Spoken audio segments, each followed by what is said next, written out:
Bonjour chers frères et sœurs en Christ. Notre verset clé se trouve dans le livre de l'Ecclésiaste chapitre 11 versets 8 à 9. Si donc un homme vit beaucoup d'années et qui se réjouit pendant toutes ces années et qu'il pense aux jours de ténèbres qui seront nombreux, tout ce qui arrivera est vanité. Jeune homme, réjouis-toi dans ta jeunesse, livre ton cœur à la joie pendant les jours de ta jeunesse, marche dans les voies de ton cœur et selon les regards de tes yeux. Mais sache que, pour tout cela, Dieu t'appellera en jugement. Pour approfondir cette réflexion sur la joie, à chaque âge et dans la perspective de l'éternité, nous allons nous tourner vers une histoire biblique qui, à première vue, semble paradoxale. Le récit de Job. Imaginez Job, un homme riche et heureux, perd de tout un instant. Sa fortune s'évanouit, ses enfants meurent et sa santé est ruinée. On pourrait croire que c'est l'histoire de la plus grande souffrance possible. Pourtant, au cœur même de cette terrible épreuve, se révèle une vérité extraordinaire. La possibilité de trouver la joie, non dans nos possessions ou notre bonne santé, mais dans notre relation avec Dieu. Même au plus profond du désespoir, même face à la perte de tout ce qui nous est cher, la joie peut exister. Une joie qui nous porte vers l'éternité. Aujourd'hui, nous allons explorer l'histoire de Job pour découvrir comment cette joie profonde et durable peut s'épanouir à tout âge et comment elle nous prépare à une vie qui ne connaîtra jamais de fin. Ensemble, nous allons voir comment même dans le désert de la souffrance, nous pouvons discerner la présence de Dieu et trouver la joie, non pas dans ce que nous possédons, mais dans ce que nous aimons. Grâce à l'expérience de Job, je partage avec vous trouver la joie à chaque âge en vue de l'éternité. Mes frères et sœurs, l'introduction a évoqué le récit de Job, un récit poignant qui nous interpelle sur la nature même de la joie. Nous ne reviendrons pas sur le détail de ces épreuves, mais nous allons plonger au cœur de sa réponse face à la souffrance, une réponse qui témoigne d'une joie profonde et inattendue.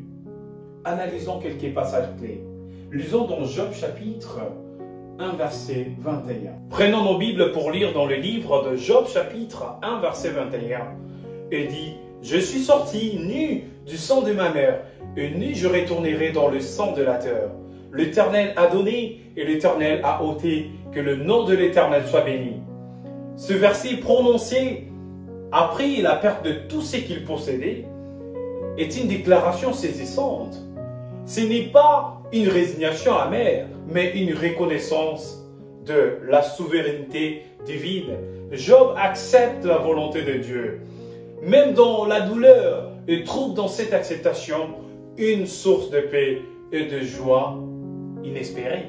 Sa joie ne dépend pas de ses possessions, mais de sa relation avec Dieu. Lisons encore dans le livre de Job chapitre 2, verset 10. Mais Job lui répondit: tu parles comme une femme insensée. Quoique nous recevons de Dieu le bien et nous recevons pas aussi le mal, en tout cela, Job ne pécha point par ses lèvres. Face à de nouvelles épreuves, Job refuse de douter de la bonté de Dieu. Sa foi est inébranlable, même au cœur de la souffrance. Cette confiance absolue en Dieu est le fondement d'une joie intérieure qui ne peut être ébranlée par les circonstances extérieures. Lisons encore dans Job chapitre 13, verset 15. Voici, il me tuera, et je n'ai rien à espérer. Mais devant lui, je défendrai ma conduite. Même la perspective de la mort ne brise pas son espérance. Sa foi est un rempart contre le désespoir, un ancrage dans l'éternité qui lui procure une joie profonde, une joie qui transcende la souffrance terrestre. Lisons encore dans le livre de Job, chapitre 19, versets 25 à 27. Mais je sais que mon Rédempteur est vivant, et qu'il s'élèvera le dernier sur la terre. Quand ma peau sera détruite, il s'élèvera. Quand je n'aurai plus de chair, je verrai Dieu. Je le verrai Eux, il me sera favorable. Mes yeux le verront et non ceux qui donnent autre. Mon âme languit d'entente au-dedans de moi. L'espérance de la résurrection et de la rencontre finale avec Dieu est la source de sa joie. C'est une joie anticipée, une joie qui dépasse les limites de la souffrance présente et trouve son accomplissement dans l'éternité. L'histoire de Job nous enseigne que la vraie joie n'est pas une émotion superficielle liée aux circonstances, mais une paix profonde qui provient d'une relation intime avec Dieu, une paix qui demeure même au cœur des épreuves les plus douloureuses. C'est une joie qui nous nourrit notre espérance et nous prépare à l'éternité. Chers frères et sœurs en Christ, nous avons vu comment Job, au cœur de ces épreuves, trouvait une joie profonde. Mais cette joie n'était pas un simple déni de la souffrance. Elle était le fruit d'une persévérance inébranlable dans la foi. Une persévérance qui, comme nous allons le voir, est elle-même une source de joie. Ce n'est pas une joie facile, une joie sans effort, mais une joie qui s'efforce dans le creux de l'épreuve. Une joie qui nous transforme et nous affine. Examinons plusieurs passages clés qui éliminent cette relation entre persévérance, souffrance et joie. Lisons dans Jacques chapitre 1, verset 2 à 4. Mes frères, regardez comme un sujet de joie complète les diverses épreuves auxquelles vous pouvez être exposés. Sachez que l'épreuve de votre foi produit la patience, mais il faut que la patience accomplisse parfaitement son œuvre afin que vous soyez parfaits et accomplis sans faillir en rien. Jacques nous présente ici une perspective révolutionnaire sur la souffrance. Il ne la minimise pas, ne la nie pas. Au contraire, il nous invite à la voir non comme une malédiction, mais comme une opportunité, une occasion de croissance spirituelle. L'épreuve, dit-il, produit la persévérance. Et cette persévérance, à son tour, nous amène à la maturité, à la perfection en Christ. La joie n'est pas l'absence d'épreuve, mais le fruit de la persévérance qui en découle. C'est la joie d'une foi éprouvée, d'une foi qui a résisté à l'épreuve du feu, une foi plus forte et plus pure. Lisons encore dans le livre de Romains, Romains chapitre 5, verset 3 à 5.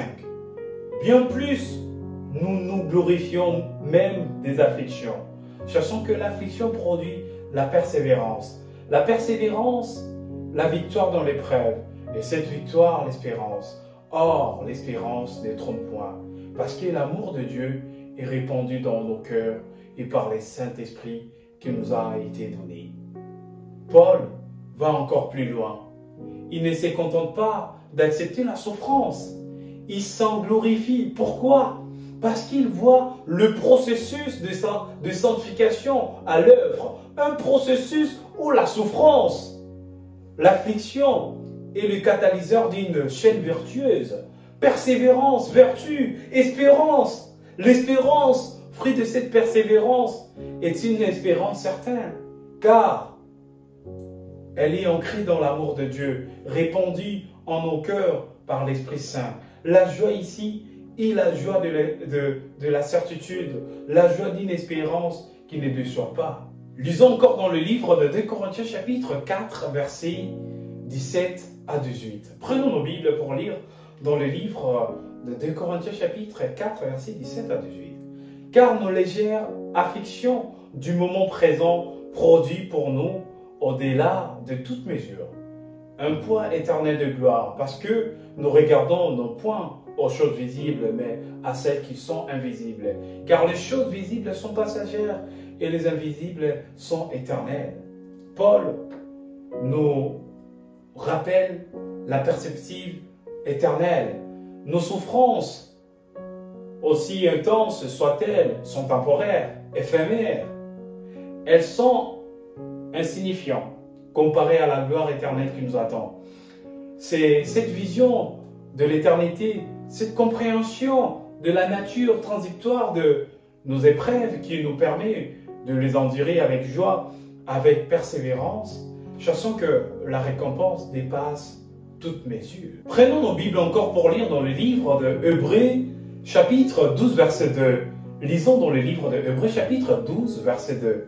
Ayant les regards sur Jésus, le chef et le consommateur de la foi, qui en vue de la joie qui lui a été réservée, a souffert à la croix, méprisé l'ignominie et s'est assis à la droite du trône de Dieu. Finalement, nous trouvons notre modèle intime dans Jésus-Christ. Lui, le Fils de Dieu, a souffert à la croix pour la joie qui lui a été réservée. Notre rédemption, sa persévérance jusqu'à la mort, sa soumission à la volonté du Père est l'exemple suprême de la persévérance dans la foi et la source de notre propre joie et espérance. En regardant à lui, nous trouvons la force, l'inspiration et la certitude que nous pouvons nous aussi persévérer dans notre foi, même au cœur de la souffrance, et trouver en cela une joie profonde et durable.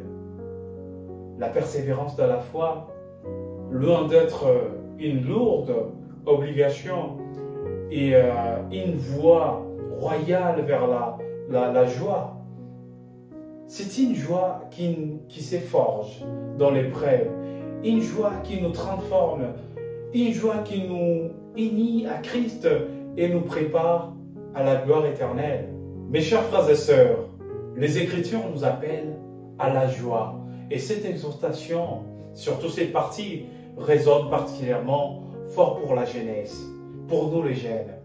Dans Ecclésiaste chapitre 11, verset 9, nous dit « Jeune homme, réjouis-toi dans ta jeunesse, livre ton cœur à la joie pendant les jours de ta jeunesse, marche dans les voies de ton cœur et selon les regards de tes yeux, mais sache que pour tout cela, Dieu t'appellera en jugement. » Ces passages n'est pas une invitation à l'hédonisme sans frein. Au contraire, il nous invite à apprécier pleinement les dons et les opportunités de la jeunesse, mais avec une conscience aiguë de notre responsabilité devant Dieu. La joie de la jeunesse doit être une joie responsable, une joie qui honore Dieu et prépare l'avenir. Ces sentiments d'appréciation et de responsabilité est enrichi par d'autres passages. Lisons dans le livre des Psaumes, chapitre 110, verset 2, nous dit « L'Éternel éteindra de Sion le sceptre de ta puissance, domine au milieu de tes ennemis. » Ces psaumes, bien que prophétiques et s'appliquant à Christ, contient une vérité essentielle pour les jeunes.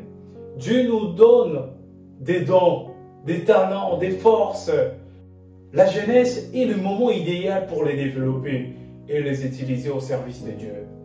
Ce service n'est pas une contrainte, mais une source immense de joie et d'épanouissement. Il s'agit de dominer, pas au sens de la domination mondaine, mais au sens de l'influence positive, du témoignage puissant, du service désintéressé. C'est dans l'utilisation de nos forces pour le royaume de Dieu que nous trouvons un sens profond et une joie durable. Lisons dans Proverbes chapitre 22, verset 6. Prenons encore nos Bibles pour lire dans le livre des Proverbes chapitre 22, verset 6. « Instruis l'enfant selon la voie qu'il doit suivre, et quand il sera vieux, il ne se détournera pas. » Ces proverbes soulignent l'importance cruciale d'une formation spirituelle dès le plus jeune âge. Les valeurs, les principes de la foi sont impliqués durant la jeunesse, façonnent profondément l'adulte que nous deviendrons. Une formation solide dans la foi, un ancrage spirituel profond sont les fondements d'une vie adulte plein de joie et de sens. Le but n'est pas d'imposer des règles, mais de guider l'enfant vers une relation authentique avec Dieu. Une relation qui sera la source de sa joie future. Prenons nos Bibles pour lire encore dans le livre de Proverbes, chapitre 3, versets 1 à 2. « Mon fils, n'oublie pas mes enseignements, et que ton cœur garde mes préceptes, car ils prolongeront les jours et les années de ta vie, et ils augmenteront ta paix. » L'obéissance à Dieu est exprimée à travers le respect de ses commandements. Ce n'est pas une contrainte, mais un chemin de bénédiction. Ce n'est pas une simple liste de règles, mais une manière de vivre qui conduit à une vie plus pleine, plus riche, plus longue et surtout plus joyeuse. L'obéissance à Dieu nous protège de pièges de la vie, nous guide vers la sagesse et nous ouvre la voie à une joie durable qui dépasse les joies éphémères du monde. La joie de la jeunesse est un cadeau précieux, une saison de vie unique où nous devons cultiver notre relation avec Dieu, développer nos talents au service du royaume et poser les fondements d'une vie adulte riche de sens et de joie. Dans cette partie, nous allons parler de la joie dans la vieillesse. La vieillesse, souvent perçue comme une période de déclin, peut être, à la lumière des Écritures, une saison riche en sagesse, en paix et en profonde joie spirituelle. Elle représente l'aboutissement d'une vie vécue, une occasion de contempler surtout le chemin parcouru et de goûter au fruit d'une fidélité à Dieu.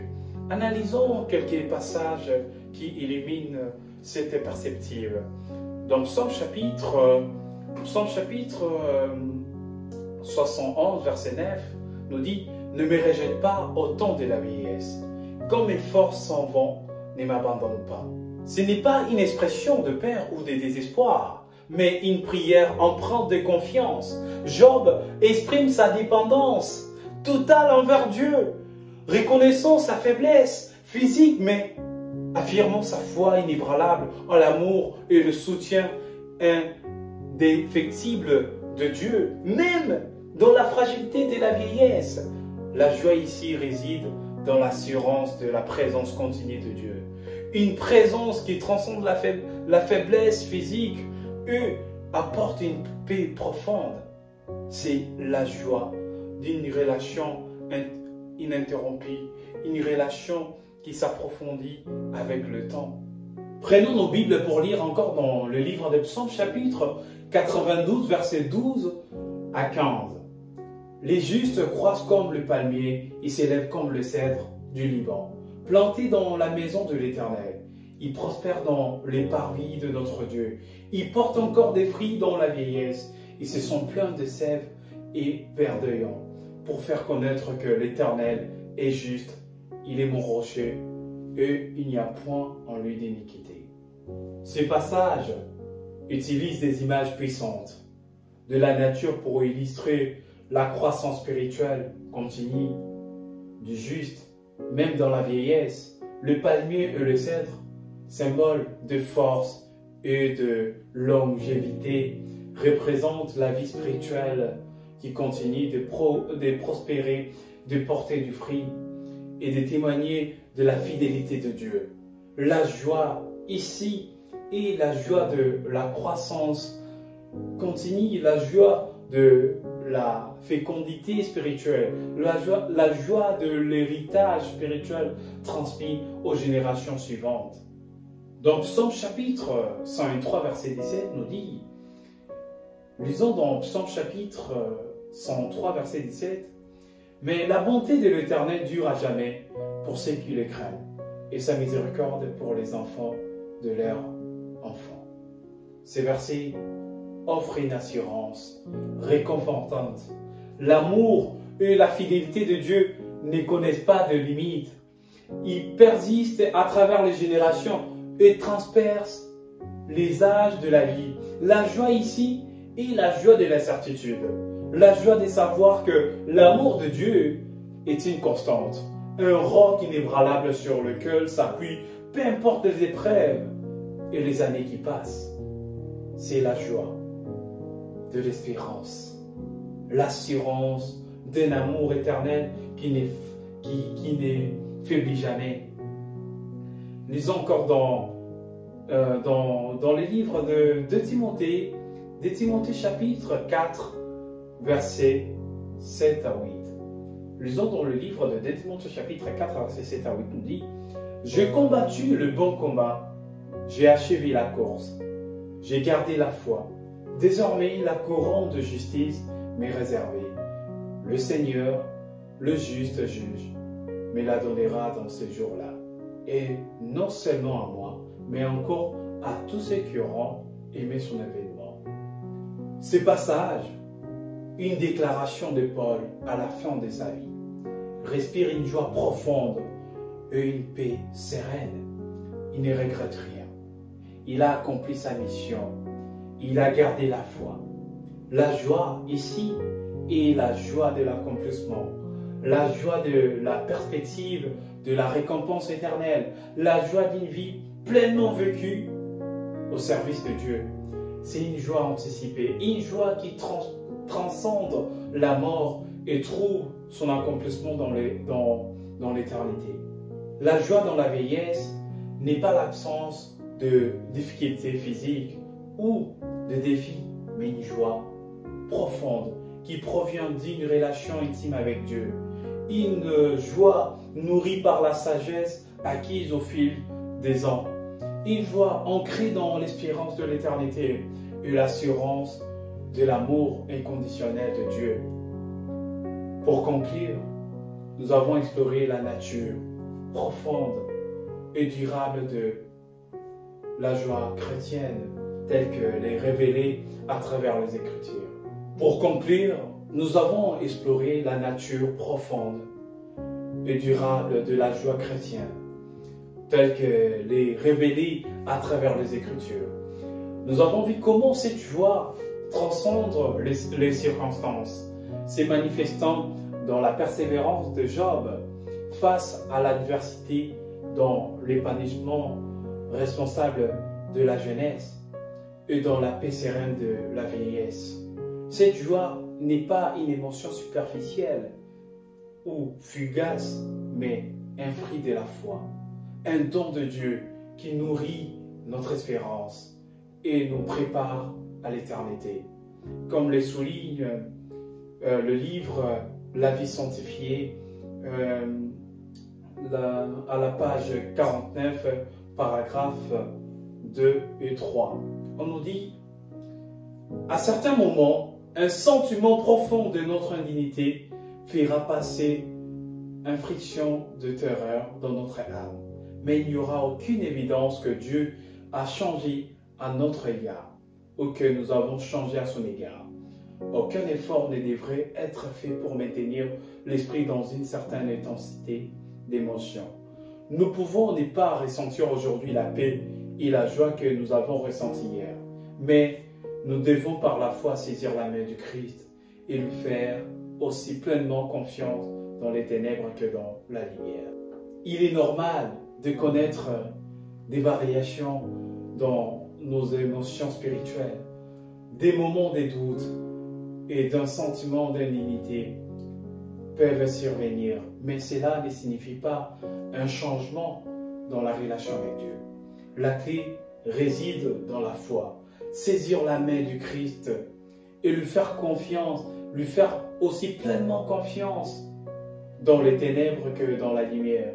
Ceci fait écho à ce que nous avons vu dans cette prédication.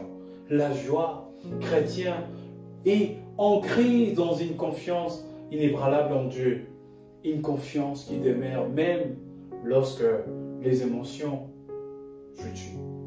C'est dans cette relation de confiance et de dépendance à Dieu que nous trouvons la véritable et durable joie. Que l'Éternel nous bénisse. Ça, c'est ma prière. Au nom de Jésus. Amen.